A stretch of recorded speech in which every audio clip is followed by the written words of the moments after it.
then we'll go to your questions. Well, I would be remiss if I didn't open with a hearty congratulations to Joni and her staff and her team. I know she'll be the first to share in the accolades from being SEC Women's Basketball Coach of the Year. I think, our conference speaks for itself in terms of the women's basketball coaches, and for her to be the SEC Women's Coach of the Year is pretty special. I know in our household, we've enjoyed watching them perform this year, and they've done some great things. A really exciting team to watch up and down the court, and very athletic. So congrats to Joni. The purpose of this update is about 3 or 4-fold. I want to give you guys an opportunity to ask questions and cover us like so many of you do, and you do a great job doing it. So I want to give you that opportunity, but I want to share also some of the off-season stuff we're doing internally and team programming we've been able to do. So towards the end of this, we're going to have a couple guys share and update things going on with our team, programming from inside out. And I know Cortez is going to update with Dogs for Pups. So we'll follow Cortez up with Dell and Matt Luke also. So give you guys a chance to visit with those guys, which we don't get a lot of opportunities to do in our off season or really in season from a perspective of time wise. But a little bit things we've been doing. Team programming has been really big for us this off season.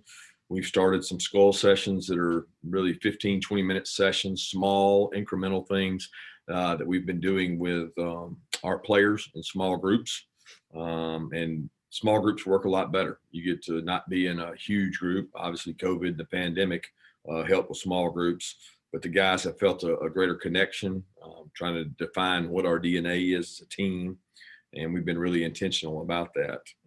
The other thing we started doing from a team programming point of view is, Dr. Courtney Gay, our assistant AD for DEI, diversity, equity, and inclusion. She's done a tremendous job of programming, setting the standard for our players, but also our staff in terms of having speakers come in, having meetings with our players. She's done a tremendous job, and it's a new position that was just created.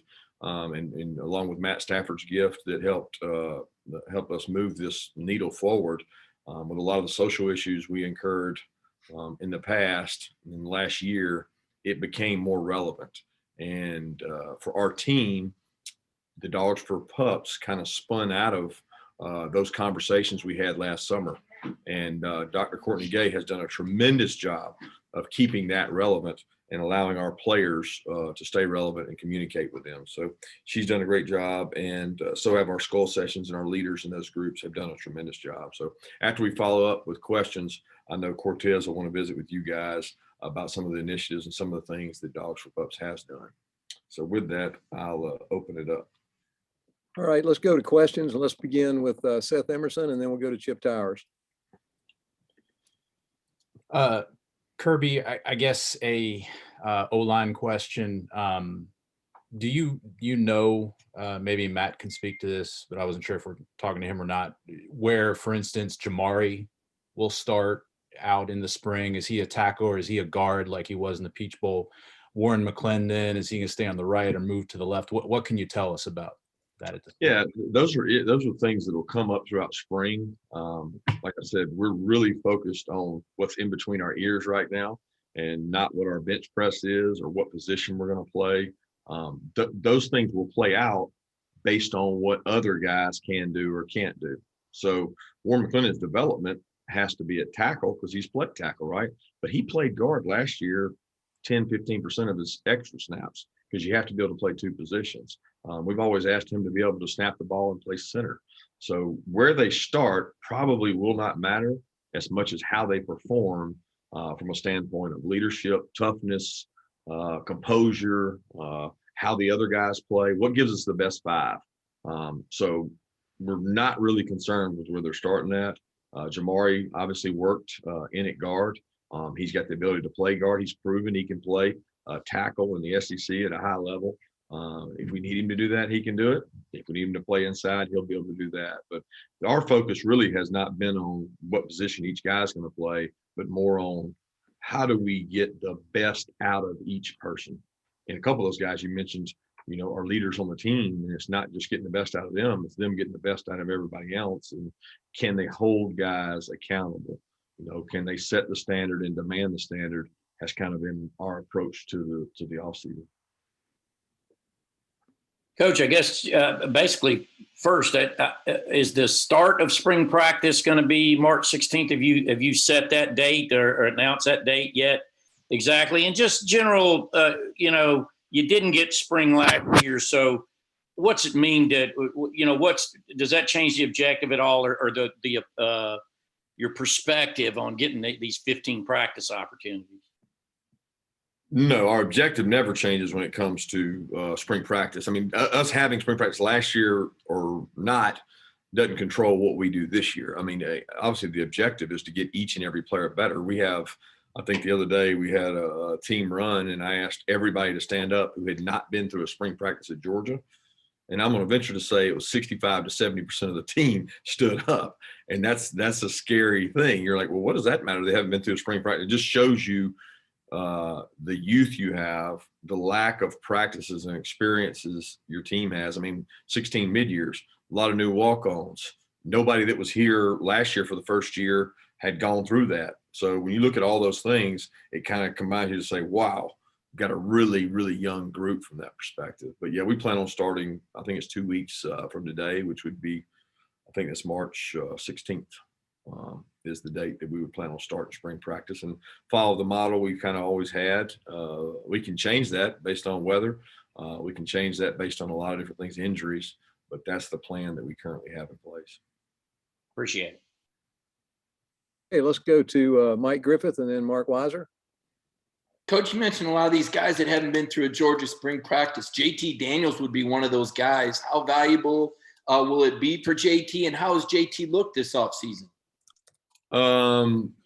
Everybody needs spring practice. Let's be honest. There's nobody on our roster. I mean, you could even say the returning fifth-year guys. It's important that they get the spring practice they have. But for the quarterback position, the continuity of the offense, that's critical. You want to be able to get some relationships built there. Continuity towards the end of the year began to improve. Obviously, offensively, we've got a lot of guys that are coming back. But that doesn't mean you're going to have success because they're coming back. I mean, I think the more the mantra or the message out there is you're going to be great, the tougher our job becomes internally to motivate and have guys. We've had off seasons here where we had returning quarterback, returning backs, returning these guys, 2 great tackles. And hey, did that equate to instant success? Not necessarily. So what you do and what you earn is what you get in the off season, and nothing's given to you. There's no entitlement. And I think JT understands that. And I think that the rapport with the receiver group for all the quarterbacks is going to be extremely important in terms of developing our offense and getting timing in the passing game. Kirby, as you develop the players that you have this winter, I'm curious, kind of what's your approach with the transfer portal as it relates to cornerback, which would seem to be a big need for you guys? I mean, the transfer portal hasn't changed for us. It's not the primary source of finding football players. I mean, we want to recruit, develop, and work to get the best football players we possibly can in here. I don't think the guys that come out of the portal have issues or problems. That's just not our normal protocol. It's not what we want to build our program based around.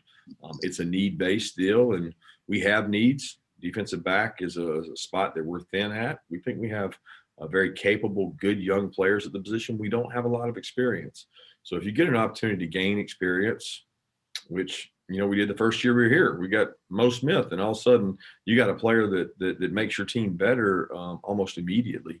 So we would not decline the ability to look at an option there. But I don't really know what you mean when you say that, because it's like philosophically, what are you looking for? Well, I mean, I want to coach the players we got, because that's the one thing I know that I can impact. I don't control the portal. I have no control over who goes in and who's in. So I'm focused on the players that we have, getting them better. Hey, let's go to Anthony Dasher and then Dean Legge. Hello, Coach. Just wondering if you had an update on Dominic Blaylock and Marcus Rosemead about how their recovery is going from their respective injuries.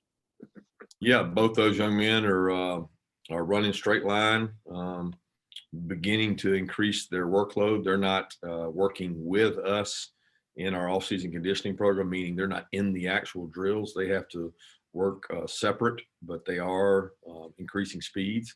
Ron Corson and his staff do a tremendous job with those guys, and they're right on schedule for where they need to be. But again, I think everything for you guys is all about ability and and what this guy's going to do and what that guy's going to do. And I realize you're doing that for the fan base. I'm here to talk about what's between the ears matters way more than how fast they're running, what they're doing, or any of those things. Mm-hmm. And that mental side of things is the emphasis we have for this all season, because it's so much more important, the culture that's created, the programming in your organization to get the most out of your players than, who's playing left corner or right corner. Thanks, man. Hey, Kirby, I did want to, on that same topic, how can you tell that your off-season programming is rolling over onto the field? I mean, is that an immediate thing you see? I'm sorry, is that an immediate thing you see right away, spring practice 1, or are you 15 practices into it, or is it in August? No, it's on a continuum. I mean, it's never, you see it. You see what we see that we're getting results from the things we're committing time to. So you get what you demand, you get what you invest. So we're investing time in us. We're investing time in connection. You know what I mean? Like, connection is important. It was a very strange year for everybody in college football, where you had some kids on teams that, they had only been on Zooms their entire time and never been face to face with anybody. So the connection and the dialogue and the, what is my why? What is our why? And then demanding the standard has been a big topic of conversation for us. So you ask, how do you see that you're getting the results for that?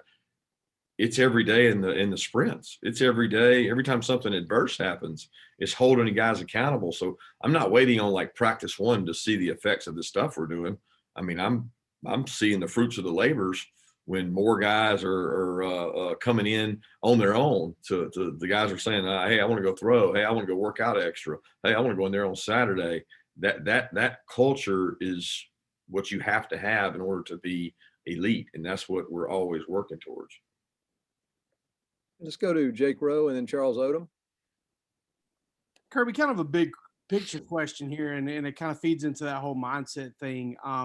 Obviously, you guys you start every season with the goal of wanting to win it all. I guess that's the ultimate goal, and getting over the hump is a big deal. You have high expectations of yourself.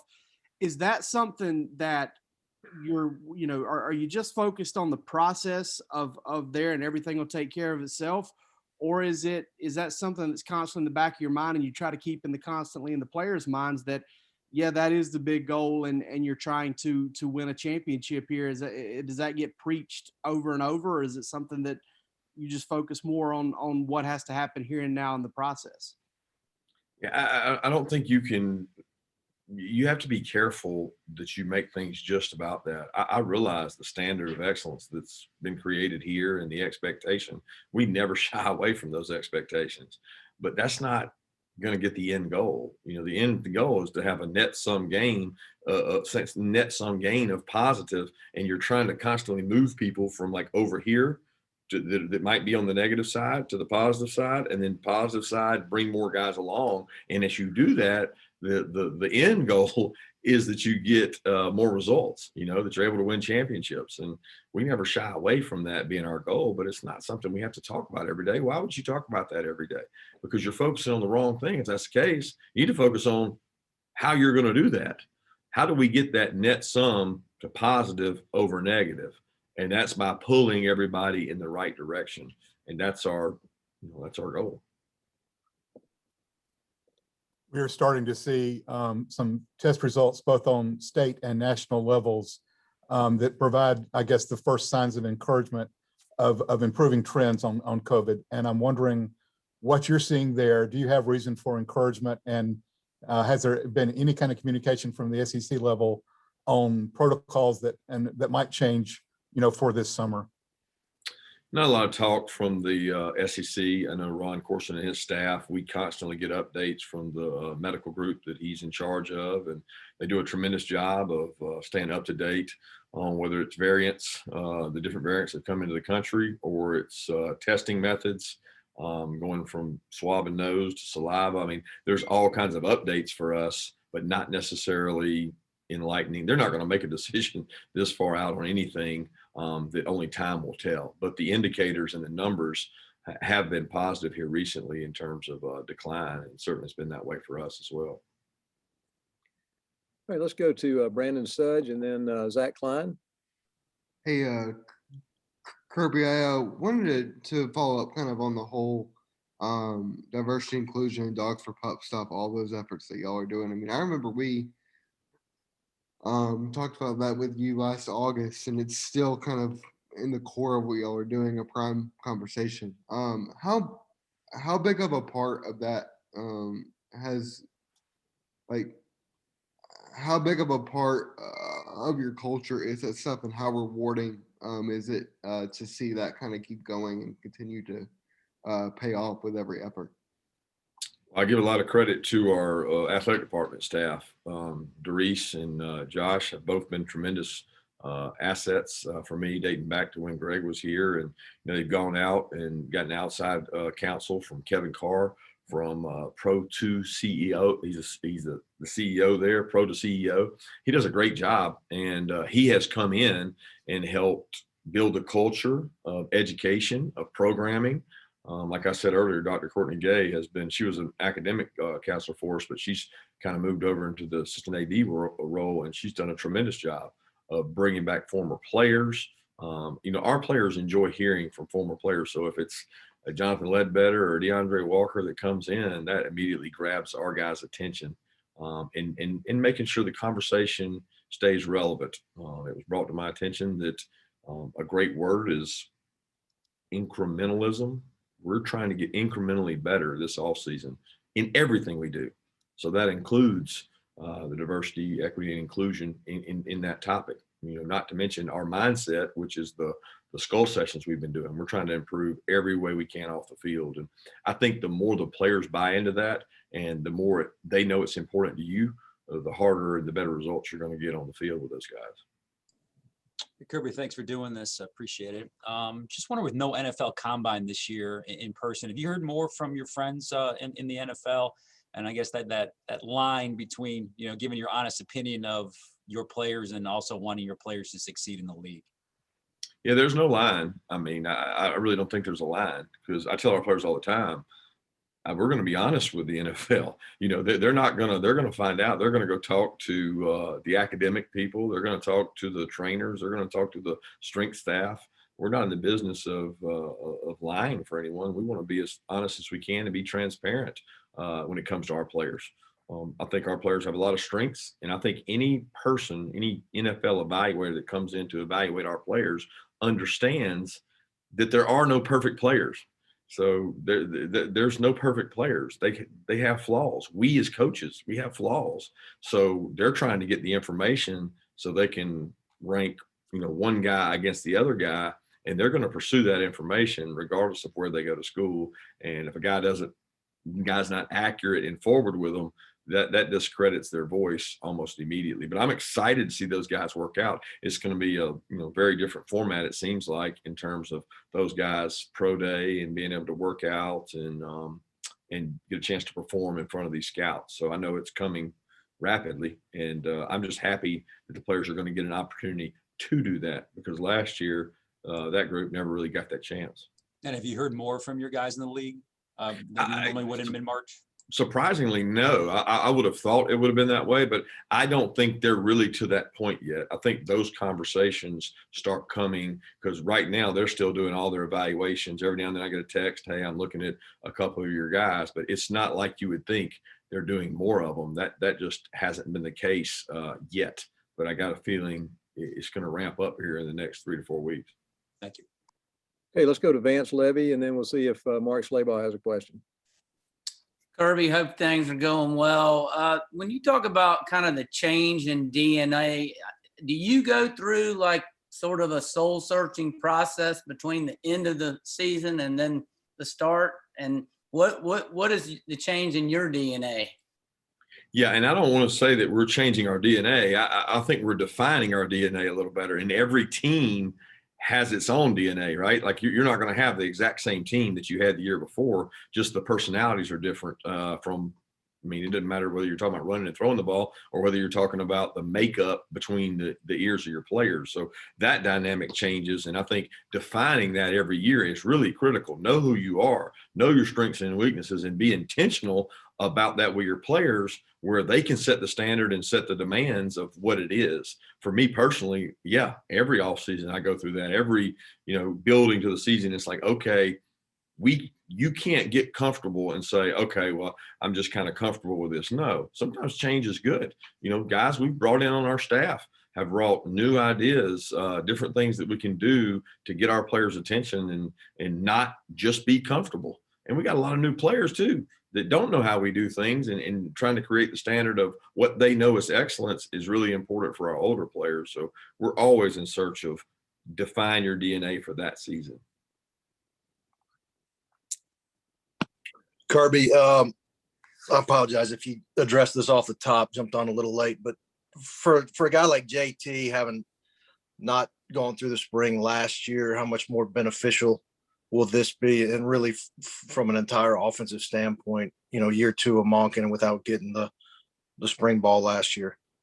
Yeah, we can see the effects of that even right now in our ability to have walkthroughs and things that the NCAA allows us to do right now. It's just the pace with which they're able to do things, install things. You can imagine, last year at this time, it was a whirlwind in terms of trying to figure out, okay, Monken's here. Okay, we've got this guy here, trying to install different things. It was just the pace with which we're doing walkthroughs and being able to do things offensively has been much better.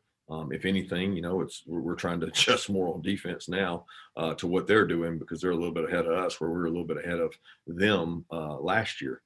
So that's good. And in JT, obviously getting a spring to go through this. I mean, at this time last year, I don't even have a clue what he was doing. Was he rehabbing from a knee? He's come a long way in terms of the volume of information he's gotten, and the other quarterbacks as well. I mean, you got to figure Carson Beckett just got here at this point last year, and Brock's out there and Stetson's out there. So all those guys are learning.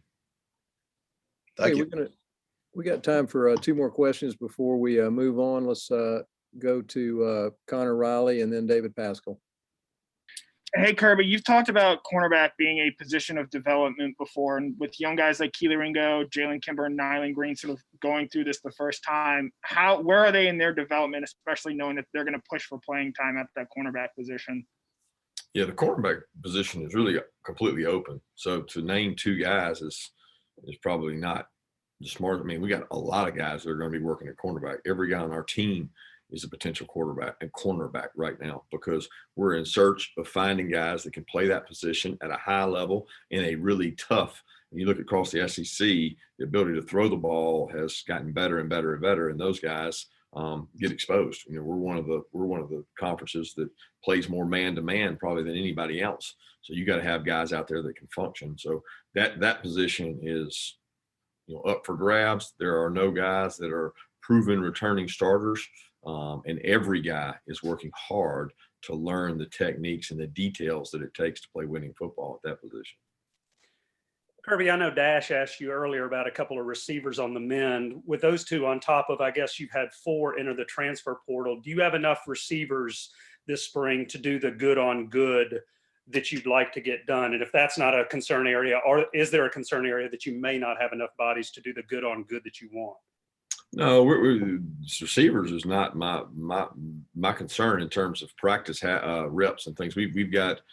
We're over our number of guys that you would have for what we call quota to have the kind of practices we have. DB is the concern there with the guys we've had leave, the guys that came out early, and then guys coming in. We've got 2 receivers that came in mid-year, so that's really helped our numbers there. We've also got some guys we signed last year we think are good football players. We got a good group there. So the defensive back, would be the limiting of the 2 spot, if anything, from a standpoint of numbers, especially when you consider dime as 6 DBs. So to go 2 spot, you got to have more than 12 to have backups.